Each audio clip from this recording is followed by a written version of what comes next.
ఈరోజు భారతీయ జనతా పార్టీకి శుభదినం.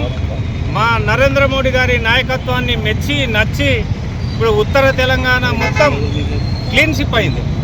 అంటే నరేంద్ర మోడీ మీద ఉన్న అచంచలమైన నమ్మకంతో మా ఇద్దరు ఎమ్మెల్సీ అభ్యర్థులను, టీచర్ ఎమ్మెల్సీ అభ్యర్థి అయినటువంటి మల్క కొమరయ్య గారిని, గ్రాడ్యుయేట్ అభ్యర్థి అయినటువంటి అంజిరెడ్డి గారిని, ఆయన మన పూర్వపు మెదక్ జిల్లాకు చెందినవాడు కాబట్టి చాలా సంతోషం.